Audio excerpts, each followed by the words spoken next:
подкаст. Како? Next Gen. Next Gen подкаст. Next Gen. Next Gen. Епизода 48 од Next Gen подкаст. Моето име е Георги Докузов. Пред да почнеме со денешната тема, да го представам мојот гостин, сам да ви се заблагодарам на сите што не гледате во рекордна бројка за последните 28 дена. Нанижавме речиси 30.000 прегледи на нашата долга содржина.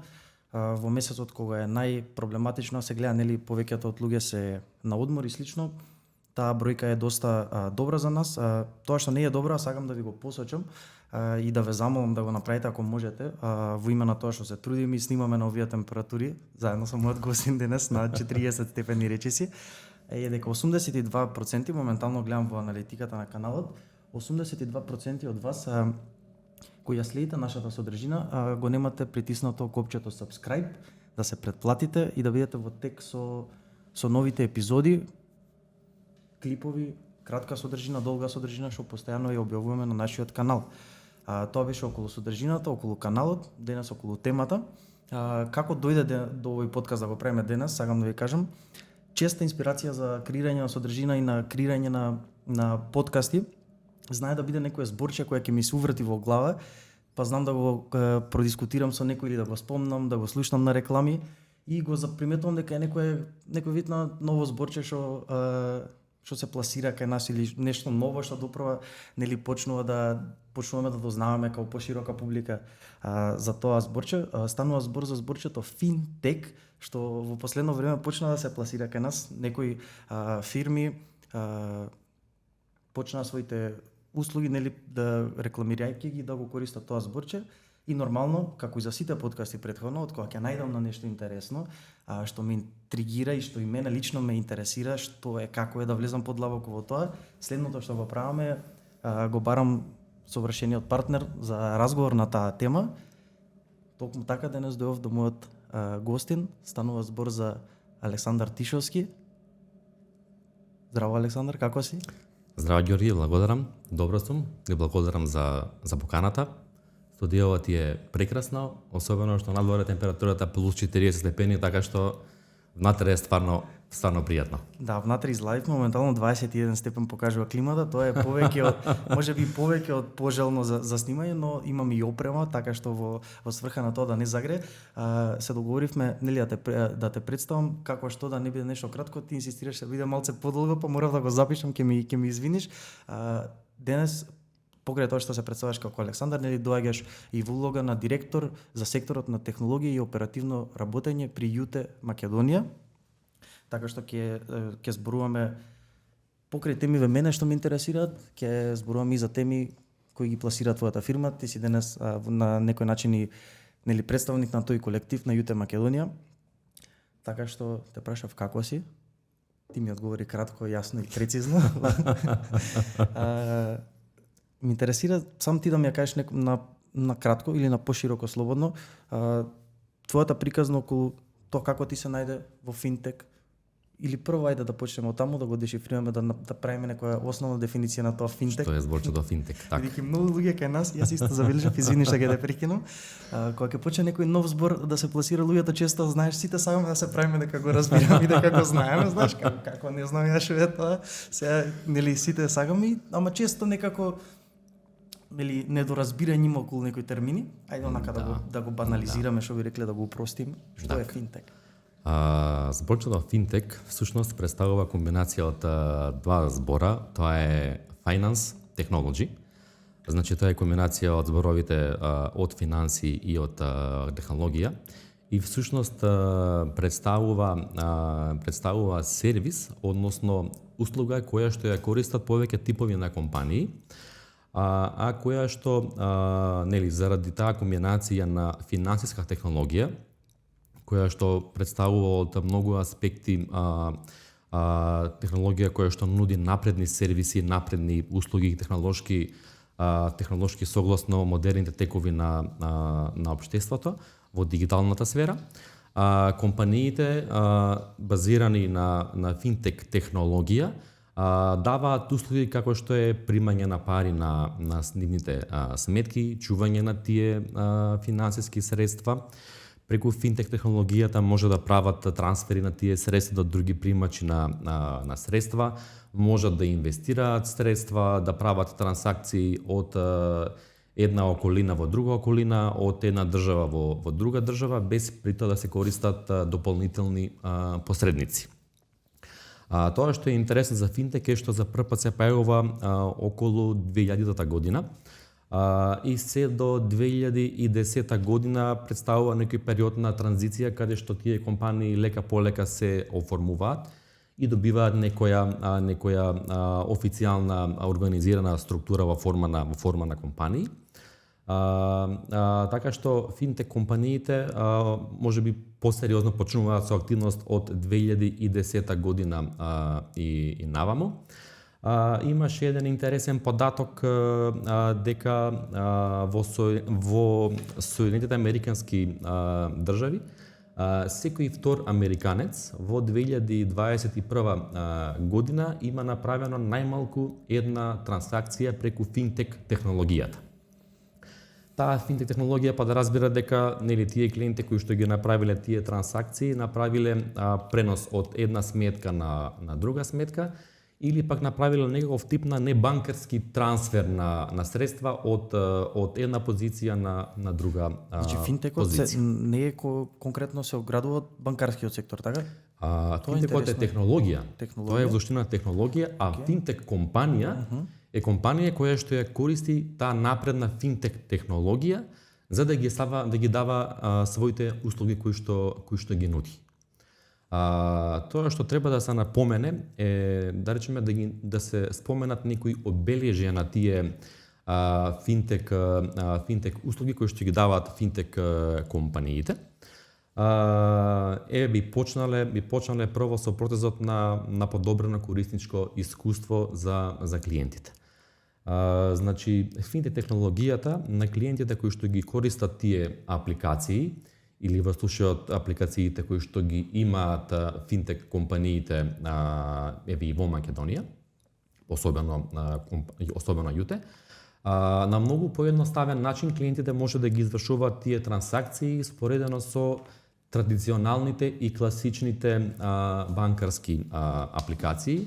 Значи, иако постои унапредување во тој процес и кај класичните апликации, сепак овие финтек компании кои што имаат подобрено корисничко искуство, на клиентите им овозможуваат еден едноставен тек на настаните, каде што интуитивно клиентот сам преку апликацијата може да ги заврши своите трансакции кои што сака да ги направи.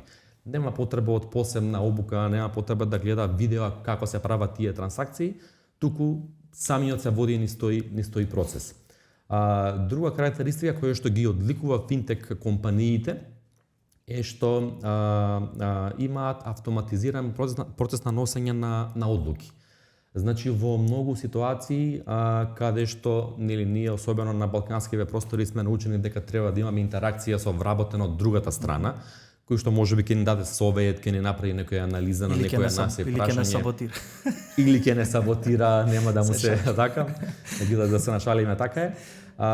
Но да речеме клиентите откако ќе поднесе барање за некоја услуга, веднаш инстантно добива одговор за резултатот од поднесеното барање за таа услуга. Друга карактеристика по која што се одвојуваат овие финтек компании е што во рамките на своите апликации имаат вградено и безбедносни контроли. Тоа значи дека кога клиент се најавува на таа апликација и сака да изврши, па макар и да се најави на неговиот кориснички профил, потребно е да помине низ одреден процес на безбедносни проверки и да се автентифицира дека вистинскиот собственик на таа корисничка сметка се најавува на тој профил. Уште една карактеристика е тоа што трансакциите кои што се случуваат во рамките на финтек компаниите, кои што користат финтек технологија, е што тие се трансакции кои што се извршуваат во реално време. Значи, немаме некој посредник кој што таа трансакција треба да ја порамни со некое друго одлевање или прилив на средства, туку како што клиентот прави налог за одредена трансакција, таа трансакција веднаш рефлектира на другата страна. Значи нема чекање, станува збор за голема ефикасност. Друга важна работа е што нели компаниите стремејќи се кон тоа да имаат колку што е можно поавтоматизирани процеси, голем дел и од законските барања од аспект на регулатива се имплементирани во овие апликации, така што голем дел се задоволуваат и со самата најава на клиентот, тие безбедносни контроли во позадина функционираат. И она што е исто така многу важно е што финтек компаниите кои што користат финтек технологија имаат повеќе канали на кои што клиентите може да пристапат. Значи може да пристапат, да речеме, преку апликација, може да настапат преку веб сајтот на компанијата, може да пристапат преку трети компании, трети страни со кои што фирмите имаат договори за соработка. Што е имплементирано, да. Така, може да наместат да пристапат преку обид за правење на трансакција преку електронска трговија, така да се води сметка на клиентите во значителна мера да им е олеснето, да им се олеснети услугите кои што имаат потреба да ги завршат. Тоа е тоа што е она главна карактеристика на финтек компаниите. Мислам дека дадовме ептен обсежна дефиниција, сега дури пообсежна. Да. И се тоа нели резултира да нели освен тоа што апликациите на компаниите се едноставни за користење, од друга страна тоа представуваше притисок за класичните финансиски институции да го подобрат тој интуитивен процес во нивните апликации и во нивните интерфейси и се разбира дека тоа имаше позитивно влијание врз целокупното корисничко искуство на клиентите. Она што исто така имаше ефект е што многу од финтек компаниите направија соработка и со класичните финансиски институции, затоа што класичните финансиски институции во суштина сакаат да ја преземаат таа агилност на технологијата која што ја имаат и таа способност за брзо адаптирање на новите технолошки промени. Што подразбирам под класични? Под класични компании подразбираме банки, осигурителни друштва, штедилници и така натаму. Така, сега од кога дадовме на обсежна анализа, баш обсежно, 8 минути, го дефиниравме поимот, што е интересно, мислам дека ќе оставиме како таймстемп, посебно дефиниција на поимот финтек. Сега ме интересира кои се сам да фатиме оваа тема малце пошироко, нели сега ти мислам дека од самиот вовед веќе извадивме доволно теми за влеземе подлабоко и да видиме стварно тоа што ги интересира луѓето. Јас ќе бидам тој тука што треба да учи, така што јас тоа што него свадив, ќе го потпрашам и веројатно ќе може гледачот да се поистовети со мене. А сега ме интересира кои се како ти првпат се соочи со таа технологија, кои се твоите некои почетоци во финтекот? Кога ти првпат помисли да се бавиш со тоа, нели како програмер, како стручно лице, да се насочиш во таа некоја насока? Так. Јас тука би го истакнал прво моето искуство како клиент на банкарските институции во ситуација кога имав потреба да земам банкарски кредит. И сега нели што тоа значи таа процедура за мене како клиент? Значи јас беше потребно да испринтам прво испринтано барање на принтер, тоа барање да го пополнам нели со пенкало.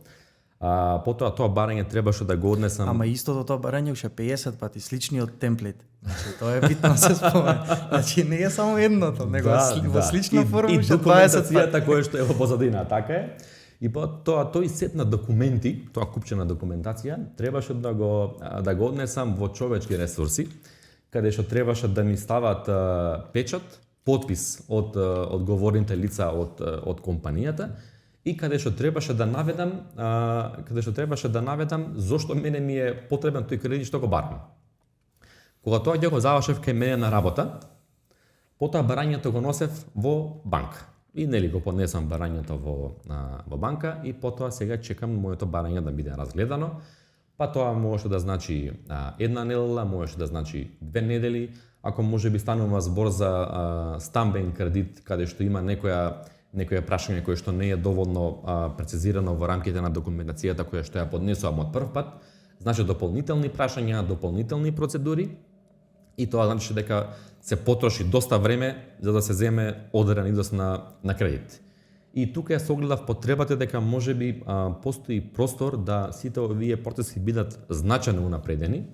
Прво затоа што ќе ми спасеше многу време, многу нервози, многу прашувања по институции, кој документ ми треба, од кај документ треба да го набавам. Пенкало. Па не знам, не се познавала добро, па не било добро Не пишува заверено. пенкалот. Значи имаше многу комбинации. Има пречки доста на тој пат. И тогаш кај мене се појави тој интерес за ангажман во финтек индустријата, затоа што таа индустрија ја пратев и во Македонија, особено во светски рамки, и се гледаше дека таков начин на функционирање на работите е она кое што во суштина јас го очекувам од фирмата која што мене ми нуди финансиски услуги. Така се интересно. Нели понатаму е твојот премин во Јутек, ја спомнаме нели фирмата која ја представуваш, ме интересира околу финтекот, помна финтек нели во Македонија, како гледаш на нас често од која и сфера да додат гости кај нас, само таа тема да отвориме. Ја гледаш Македонија као, пак да не замерат луѓето сега за англицизми, late adopter, нели дали касниме со финтекот во споредба на тоа што се гледа ајде да речеме прво ова што ни е блиско, нели ние се поврзуваме со тој некој Адрија регион, па може малци да излеземе од границите, да спомнеме како е тоа и во Европа, може и во седиштето, нели вашата фирма е од Естонија, така естонска групација. Так. Ајде да почнеме од како стоиме, дали сме late adopter или не сме? Так. Веројатно заради регионот во кој што се наоѓа нашава држава, па и поширокиот балкански регион, да речеме дека нивото на дигитална писменост и усвојување на користење на дигитални технологии секако дека малку заостануваме. Но тука вреди да се напомене дека во последниот период постои значителен раст од тој аспект и користење на најновите технологии. Конкретно за нашата компанија за UT Македонија, како што кажа и ти самиот, нашата мајка фирма се наоѓа во Естонија, во Талин, која што е меѓу дигитално најразвиените држави во светски рамки, и ние го имаме тоа искуство да црпиме знаење и искуство од мајката фирма. Пак ќе речам, ние сме нели малку заостануваме како регион, но ние како фирма можам да кажам слободно дека ние сме лидери и имаме позитивно влијание врз мотивацијата и врз целокупната индустрија да го следи тој чекор кој што ние го водиме. Така. Сега кога сме кај твојата фирма, морам да те прашам уште некои работи. Твојата фирма и низа на други некои фирми кои влегува во тој финансиски сектор, нели беа доста може да кажам и поостро осудувани и слично, имаше доста некоја голема узбуна се дигна околу целото тоа, оправдано, неоправдано, ќе го продискутираме тоа. Од минатата година има некои нови регулативи, значи збуднели сите тие фирми ги спаѓаме, нели народот не има позната како брзи кредити, брзи пари. Значи имаше милион работи поврзани со таа тема. Еве да почнеме од тоа како се регулираше, бидејќи веќе смената, може да оставиме за некое друго гостување што било, како било. Еве сега гледаме напред, ајде. Да почнеме од најпоследниот настан, тоа се некои нови регулативи, некои нови уредувања, некои друштва да престанаа да работат, вашето и уште неколку остана. Што се случи тука? Так. За волја на вистината, во минатиот период, пред носењето на овие регулативи, финтек индустријата се разбира дека беше предмет на злоупотреба од некои поединци, кои што успеа да ги злоупотребат некои недоречености кои што не беа прецизно дефинирани, и од тие причини се води, да речеме, тој негативен имидж кој што беше во минатото, но сега тоа веќе не постои. Зошто е тоа така? Затоа што во изминатиот период беа донесени неколку законски измени, како што е, например, измената во законот за финансиски друштва, измената во законот за заштита на лични податоци измената на законот за заштита на потрошувачи при исклучување на потрошувачки кредити, како и донесувањето на правилникот за управување со кредитен ризик. Сите овие законски измени има неколку параметри кои што ги регулираа и кои што комплетно ги отстранија тие злоупотреби. Вкупниот износ на трошоци кој што клиентот може да го плати, не може да биде, тоест максимум може да биде 60% од износот на главницата кој што ја зема тој со кредитот. На овој начин беше спречено и презадолжување на клиентите, нешто што во минатото знаеше да се случи заради некое неодговорно однесување, но сега повеќе такво нешто не би требало да постои. Друга важна работа е што стапката на вкупни трошоци беше поврзана со референтната каматна стапка што ја определува Народната банка на Македонија. И за тоа си постои математичка формула, така што од тој аспект пресметката исто така стана предмет на строга регулација. Уште една многу важна измена беше тоа што основачкиот капитал на финансиските друштва порано можеше да биде 100.000 евра. Меѓутоа со измените во законите што ги спомнавме, сега тој износ е 500.000 евра. Со тоа што тие 100.000 евра порано може да бидат и позајмени средства. Че може кој сака. Може кој сака. Сега тоа повеќе не е така, сега тоа мора да бидат сопствени средства. Тоа е многу важно да се спомене. И сите овие измени во законските решенија има за ефект да тие злоупотреби повеќе бидат прекинати. Особено што имаше уште една многу важна работа која што беше регулирана, а тоа е идентификацијата на клиентите. Порано слушнавме дека има неколку ситуации каде што имало злоупотреба на идентитет на клиентите, односно самиот човек не е свесен дека некој му го земал, му го украл, што и да направил, му ја земал неговата лична карта, аплицирал во негово име. Такви ситуации порано знаеше да се случат, но со измените во правилникот, кој што вели дека идентификацијата на клиентите може да биде направена исклучиво само на два начини. Едниот начин е со лична идентификација во експозитура на клиентот и вториот начин е преку верификувана шема за електронска идентификација. ИУТ Македонија воведе верификувана шема за електронска идентификација пред скоро 5 години и од тогаш наваму ние немаме ниту еден случај на злоупотреба на идентитет и нема ни да има.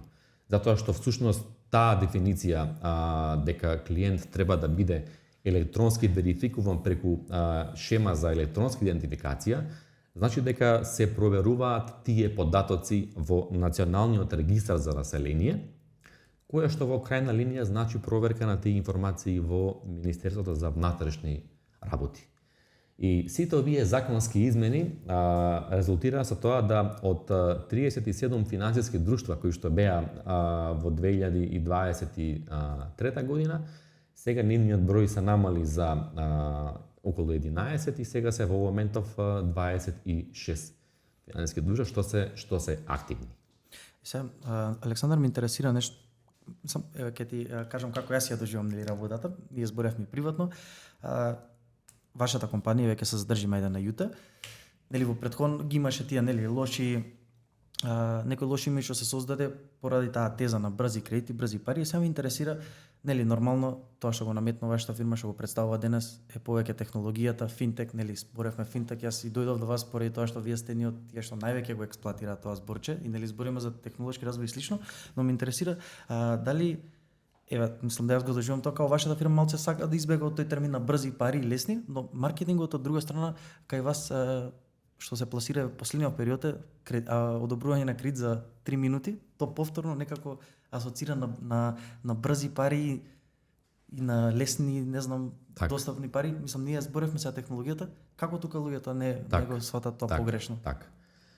Ова мислам е клучно прашање кое што би требало нели луѓето да го разберат што значи брзи пари, односно ние тоа го објаснуваме како брза технологија. Тоа е тоа што е брзо. Зошто велиме брзата технологија? Велиме така затоа што сите неопходни проверки кои што се прават, кои што треба да бидат направени кај некој клиент пред да биде одобрен тој кредит, се прават во рамките на тие 3 минути. Сега, јас би рекол дека и 3 минути се многу за клиент кај кој што имаме потврден електронски, односно имаме потврден идентитет. Кај таков клиент кој што ќе поднесе барање, нас ни требаше сега повеќе време да го објасниме овој процес, отколку одобрувањето на тој кредит. Зошто е тоа така?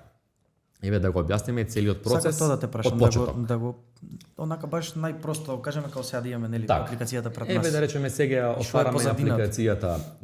апликацијата Мајјуте и клиентот внесува 3-4 информации лични за него, како што е име, презиме, телефонски број, адреса на живење, матичен број и поднесува барање. Со самото поднесено барање, во позадина ние тоа сме го организирале на многу технолошки напреден начин. Во тој момент кога тој ќе поднесе барање за кредит, значи ние веднаш проверуваме 4 многу важни параметри. Прво проверуваме дали клиентот е вработен. Значи од агенцијата за вработување, преку така наречено нели директна конекција со агенцијата за вработување, имаме информација веднаш дали тој клиент е вработен. Тоа е првата проверка. Втората проверка е се обраќаме до управата за јавни приходи, каде што за тој клиент бараме информација колку придонеси се уплатени за тој клиент. Управата за јавни приходи ни враќа информација назад. И ние врз основа на тие информации за придонеси ја пресметуваме платата на клиентот. Точно знаеме колку има плата. Нето, да.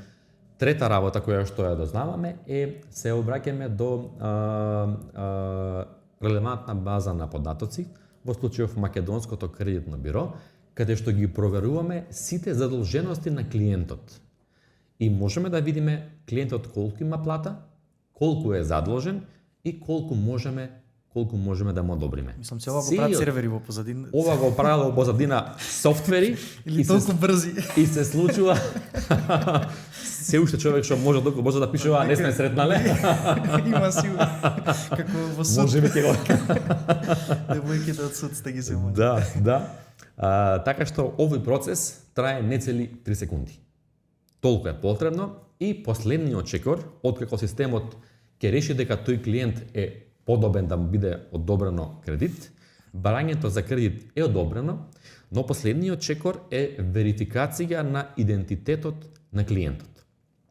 Од тука, клиентот преку апликацијата, во истиот тој процес, си продолжува кон верификација на неговиот идентитет по електронски пат. Односно, му се прави редиректирање кон шемата што е за електронска идентификација. Тој процес во суштина трае 3 минути. Кога тој процес ќе го заврши за тие 3 минути, клиентот го подпишува договорот за кредит електронски и средствата се на неговата сметка. Значи, исплаќањето на средствата буквално и тоа е или само целиот процес до парите да се употребливи? Парите до моментот на ставање на неговата сметка е 3 минути. Сега клиентот треба сам да реши на кој начин ќе сака да ги подигне тие средства. Дали ќе сака да ги подигне можеби во банка на неговата банкарска сметка. Во скоро време тоа ќе може да ги прима парите и на сметката во нашата нова компанија која што ја отворивме, институцијата за електронски пари и платежни услуги, UTPay. Или пак можеби сака да ги подигне средствата на банкомат. Така да сега нели зависи од самиот клиент. Но само да заклучиме дека ако станува збор за клиент кој што имаме потврден верификуван идентитет, тој процес на одобрување на кредит трае 3 секунди. Значи, ако е клиент кој што е нов, на крај има чекор за верификација на неговиот идентитет, кој што во суштина значи 3 минути. Да заклучиме, станува збор за брза, екстремно брза технологија. Брзи пари нема. иако технологијата е брза, сите проверки се прават и сме сигурни дека одлуката е издржана и етичка кон клиентот. Така. Сите овие работи што ги спомнавме, надоврзување на претходното и предпоследното прашање, некако водате на тема да заокружиме као што е доста битна кај нас за збори, а тоа е тема на финансиска писменост. Јас исто ретко можем да кажам слободно и дека избегнав многу да збориме на таа тема поврзано со вашите друштва и со слично, бидејќи мислам дека најголемиот проблем и сега ова што ќе го збориме понатаму лежи во таа некоја финансиска, за жал може да кажам, неписменост, нели, кај поголем дел од луѓето и размислувавме, нели, јас и ти заедно, од каде, нели, од кое ниво треба да го водиме овој разговор за да може да не разберат луѓето што сакаат да ја добијат таа информација и што стварно ги интересира што се случува, нели? Да. Нели сега некој што е технолошки понапред, многу процеси му сесни. Ме интересира како гледаш на улогата на вашата компанија во самото тоа унапредување на финансиската писменост кај нас. Дали вие тоа го правите, практикувате да го правите? Како општо гледаш на таа тема, бидејќи е факт, свесни сме дека тоа не е на некое високо ниво кај нас, за жал. Од почетоците, можеби и сите работи од претходно што се десија се голем дел и од тоа предизвикани, моментално исто таа некоја нели тој скептицизам околу тоа технологија, како сега тоа технологија со пари, нели кај нас доста некое ние си имаме некое древно сваќање, нели, на парите и слично. Во кој правец го гледаш тоа ти, вашата компанија? Так. На каде? Тоа е во суштина многу добро прашање и многу добра тема за дискусија и како што кажа и ти самиот е клучна тема која што ќе има ефект на спречување на многу злоупотреби што се случуваат не само во рамки на финтек индустријата, туку во рамки на целокупниот финансиски сектор. Затоа што и многу од клиентите кои што имаат и банкарски картички се жртви на тие злоупотреби. Од тие причини едукацијата на клиентите не ја правиме преку неколку канали на повеќе нивоа. Прво преку групацијата на небанкарски финансиски друштва, често пати се пуштаат во промет кампањи кои што има за цел да ги едуцираат клиентите како правилно да се однесуваат, односно дека не треба да ги споделуваат нивните лични податоци со трета страна во ниту еден случај. Друга работа е што во нашите процеси, додека ние одобруваме кредит, се стремиме тој процес да биде автоматизиран комплетно. Таа тема ќе ја збориме понатаму во однос на автоматизацијата на одобрување на кредити, но тоа резултира со ослободување на слободно време на нашите советници за клиенти. И кога тие имаат контакт со клиентите телефонски, ние тие контакти, телефонски разговори, секогаш ги искористуваме во таа насока да ги едуцираме клиентите како да се однесуваат со нивните финансиски средства, односно како да се заштитат од евентуални злоупотреби. Исто така тоа што е многу важно е што ние на нашите клиенти преку push нотификации, преку апликацијата или преку мобилните телефони, континуирано им праќаме материјали со цел дополнително да ги едуцираме, што е безбедно однесување, а кои потези и однесувања треба да ги избегнуваат и да не ги прават. Така што работиме, пак ќе речем, паралелно на повеќе канали во исто време и се надевам дека имаме голем позитивен ефект кон клиентите, бидејќи не само ние, тука се заедно и банкарските институции кои што често пати во јавноста пуштаат такви известувања до клиентите, совети за безбедно користење на финансиски средства. Имаше соопштенија и од Народната банка на Македонија, соопштенија имаше и од Министерството за внатрешни работи, така што мислам дека тоа е правилен пристап со заеднички напор од сите страни дека можеме да ги едуцираме клиентиве како правилно да се однесуваат. Да, и ако некој им се јави дека имаат крипто на некоја забораена сметка, не знаат што е крипто, значи многу веројатно е дека всушност немаат. И дека така, имаше еден период такви ситуации проблематични во Македонија. Мајка ми се уште има такви некои повици и она се уште има едно 35% верување Дека може би е вистина. дека може би е вистина. Да. Често, мислам, предпоставам, пак сам да се навратам на концептот на разговорот наш, често кај нас цело време и бараме оправдување, се некој друг ни е крив едно друго и сите разговори кои се воделе на тема и често представници од разни финансиски групи како ваши често биле нели интервјуата се воделе на некоја на некој начин на напад и одбрана и слично и некако окей, го разбирам тоа, во смисла сите нели сакаме, нели сака некоја се напаѓа и сите се вакви, они зимаат пари, они и слично. Живееме ние некако, тој момент ни е се уште интересен, но јас сав некако тотално другчие да го концепирам, да видиме што всушност до каде сме реално ние со тоа и што може плюс нели да направиме и што прави вашата компанија за тоа. Како што спомнам, нели да те надоврзам плюс еви твоето гостување денес, нели е чекор спрема тоа, спрема некоја едукација, некој ќе слушне денес, ќе го заинтригираат некој поиш работи, може слободно и да ги истражи понатаму тие технолошки процеси како изгледат и да биде посигурен при изборот кога ќе му фалат средства, нели? Кога ќе реши од каде да земе. Една шала околу таа финансиска писменост, велат не е проблем што нема пари, но човек кога е финансиски писмен, кога знае зошто ги нема парите. Значи не е само пари да ги однемало, туку барем знаеш зошто ги снемало, така да тоа значи барем финансиски писмен клиент. барем тоа. Сега ми интересира процесот на автоматизација во вашата фирма, тоа е нешто што највеќе се фалите, може слободно да кажам, што тоа и сакате да го истакнете во прв план. Кога почна тој процес во вашата компанија на голема врата? Так. Од кога си уклучен ти во тој процес конкретно, исто тоа не те прашам. Так. Тоа е едно решение на кое што ние сме горди и можам да кажам слободно дека во поширокиот регион такво решение за автоматизирано одобрување на кредити се разбира са направени сите неопходни проверки во позадина. Значи такво решение не постои освен во нашата компанија. И сега што тоа практично значи?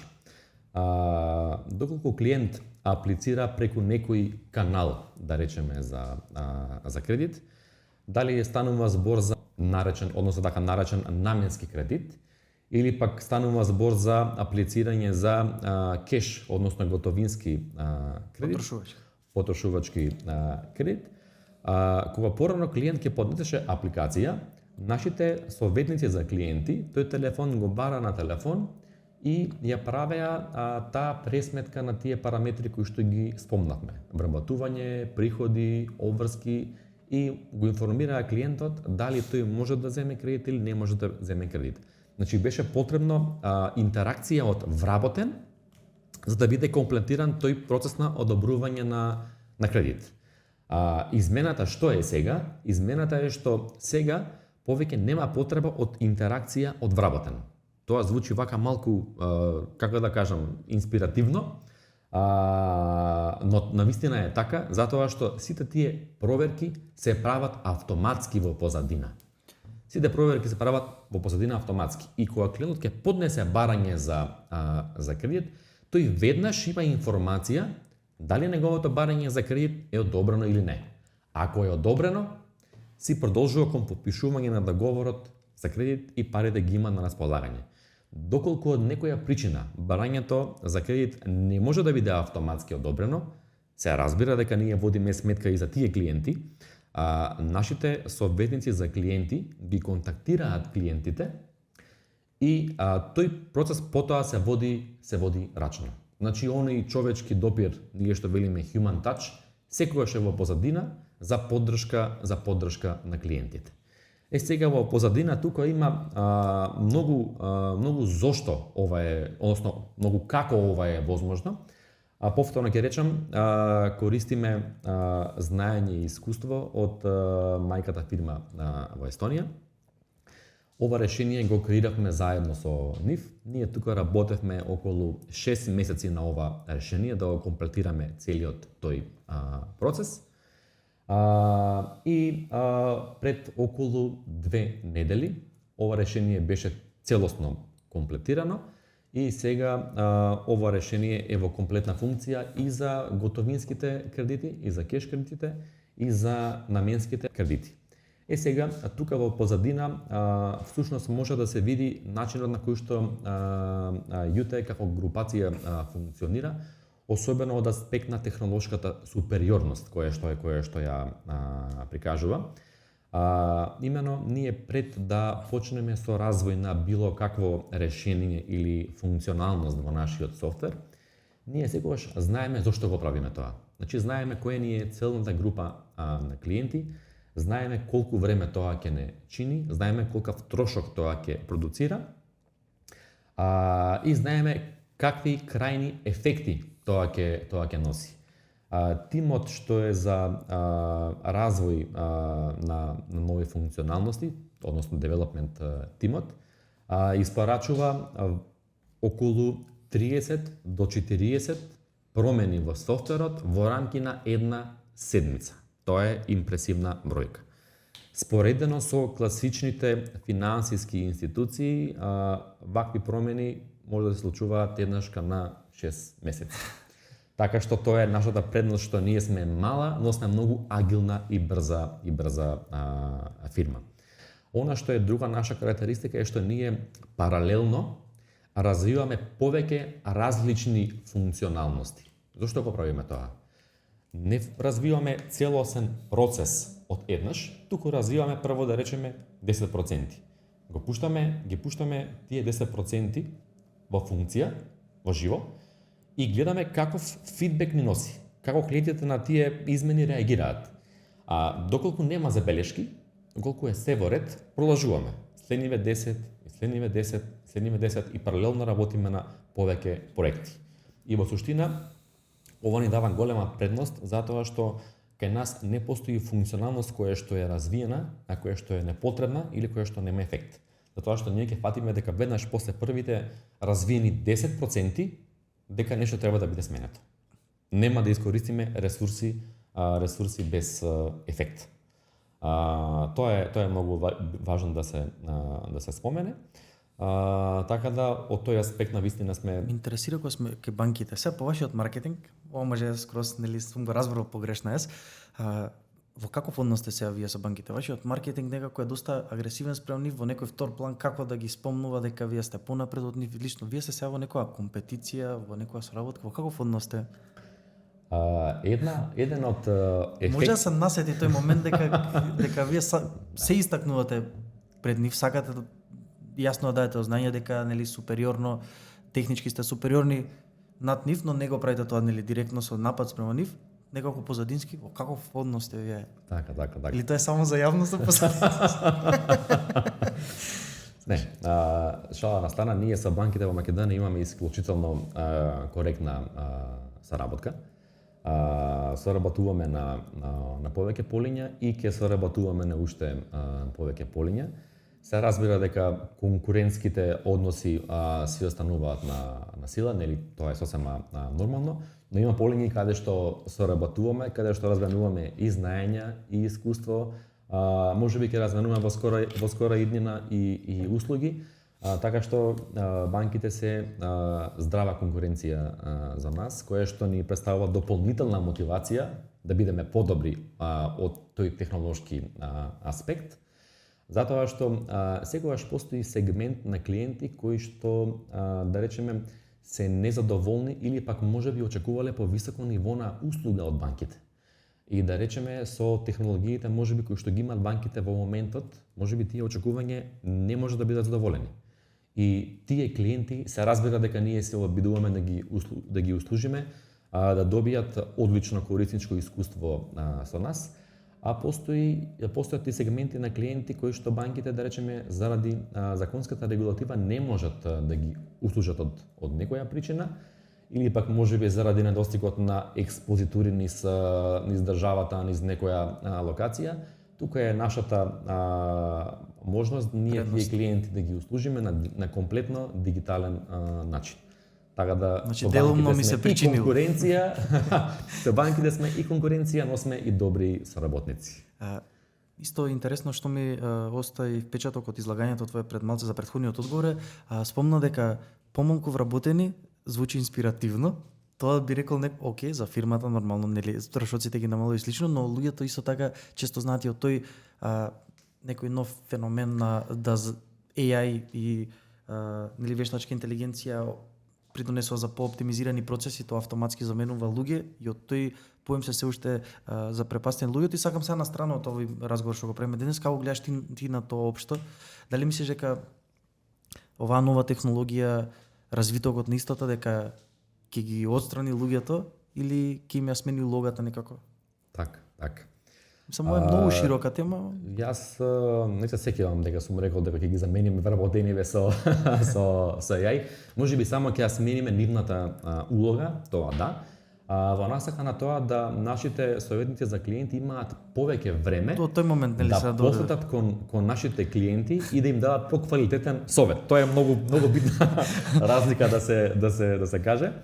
Затоа што порано многу од тие процеси кои што беа рачни, нели сега во принцип се автоматизирано. Јас сметам дека вработените кај нас немаат потреба од тој аспект да гледаат како на потенцијално зло или пак можеби опасност кон таа, да речеме, технологија на автоматизирано носење на одлуки за одобрување на кредити. А општо глобално? Како? А општо глобално? Бидејќи факт е вештачката дека доста интелигенција работи факт е заменува. дека многу репетитивни работи во светски рамки ќе бидат преземени од AI, но од друга страна пак тоа ќе креира нови типови на работни места каде што вработените ќе може да ги извршуваат или пак со помош на AI многу постоечки работни места ќе може да бидат извршувани на поквалитетен начин. Така да тој human touch веројатно ќе има уште многу долго време, ќе има потреба колегите, односно вработените во светски рамки да не се секираат од тој аспект, моето лично. Бидејќи те прашам, знаеш доста компании вложуваат, нели на страна и од компанијата во која ти работиш и општо се вложува доста во оптимизација на тие процеси и работните места се повеќе се истиснуваат или се помалку има потреба од луѓе, тоа е факт. Од друга страна, не верувам дека со исто темпо се испраќа трендот на нови нели работни позиции. Те прашувам од смисла што верувам дека и во секторот кој сте вие финансии, вас вигро нели општо зборено онака по широко како прашање, како размислување, луѓето се вработени или да може да си приуштат нели ако сакаат додатни некои средства кои ги немаат во моментот, така што веројатно и вашата фирма сигурно во некоја позадина размислување и за тоа. Може би сме далеко од тоа, претпоставам дека се уште сме за некои понагли промени во таа насока, но во светот се забележуваат, мислам дека доста отпуштање, доста процеси се оптимизирани.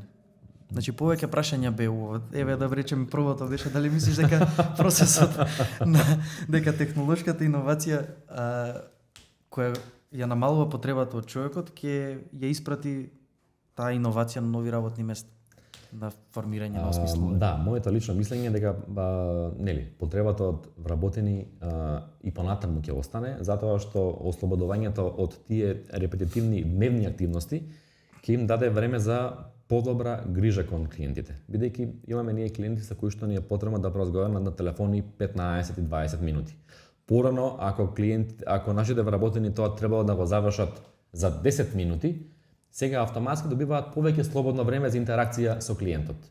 Да речеме, дел од тие клиенти порано можеби биле незадоволни, бидејќи не се можело да им пружиме комуникација по телефон 30 минути. Сега од друга страна, нас со оваа технологија ни го возможува тоа. Така да клиентите од тој аспект бидат комплетно услужени, а вработените имаат повеќе слободно време да извршуваат активности кои што порано не можеле да ги извршуваат затоа што едноставно немале време за да го направат тоа.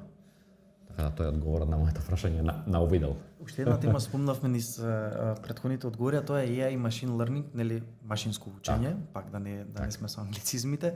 Тоа е доста нели во самата во таа некоја технолошка револуција, тие два термини се нели во првиот ред.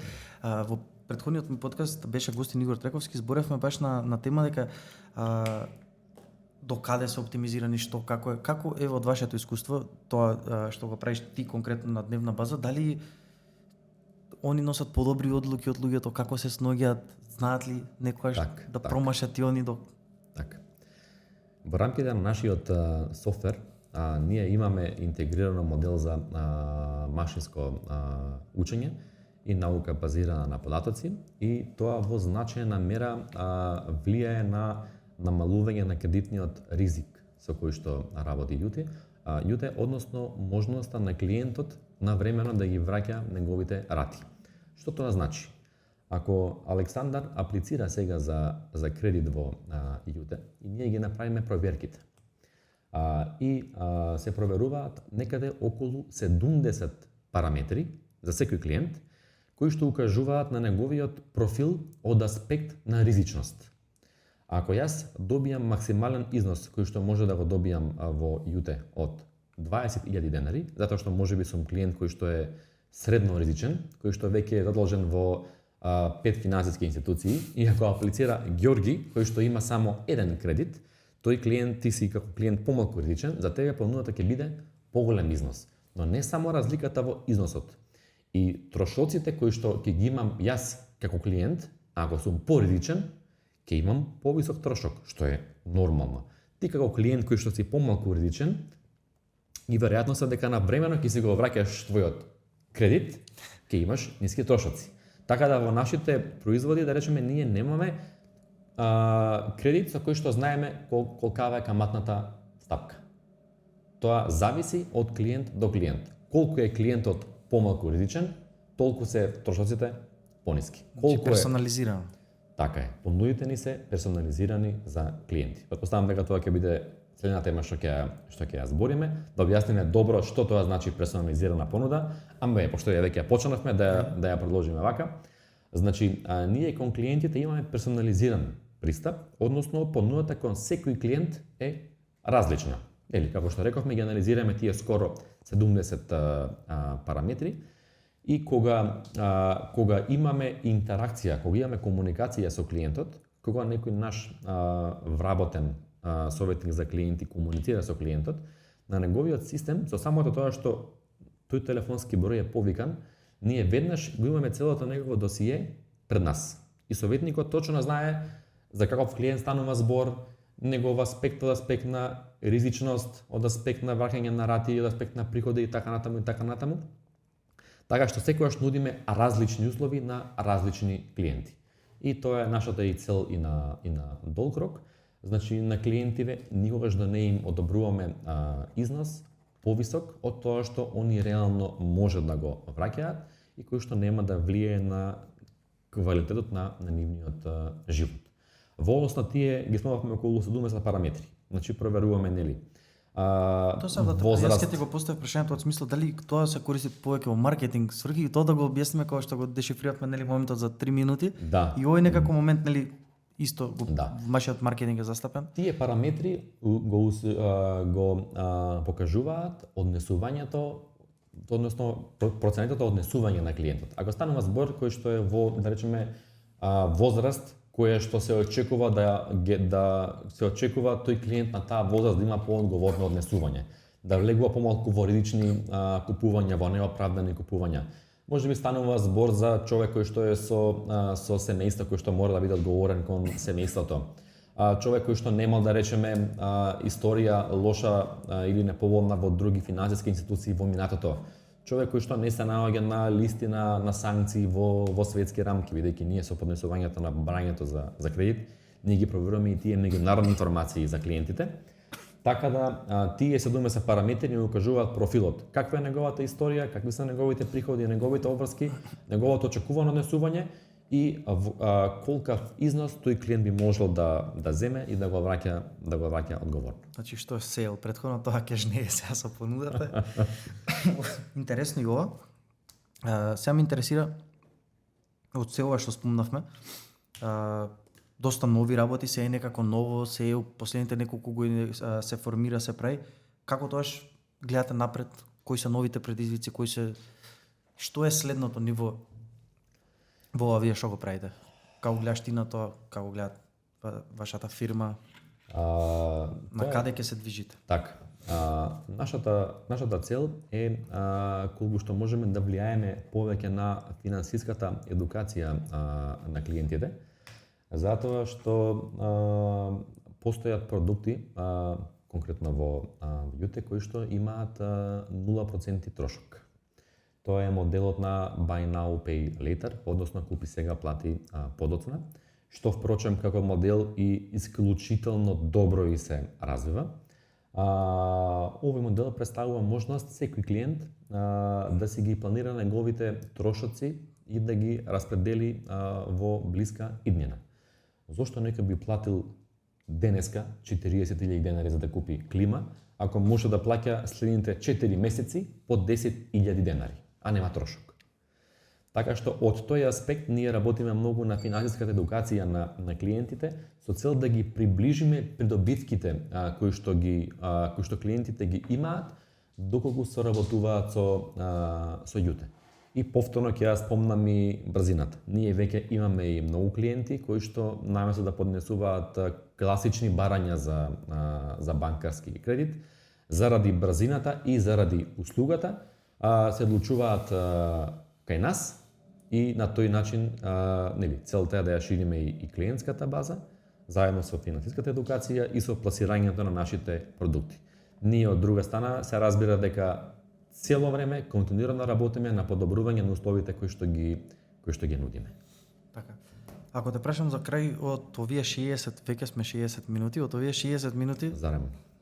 Сериозно. Многу брзо и мене ми помина. Ти кажав дека ќе биде брзо кога ќе влеземе во разговорот. Се имаме на нова практика и сам да ги прашувам моите гости на крај кога завршивме или офативме доста теми, продешифриравме што е финтек, понатаму спомнавме што беше позади тој некој лош имидж кој беше врзан за овие друштва, како работите на тоа да се надмине тоа, во што инвестирате, за што се грижите.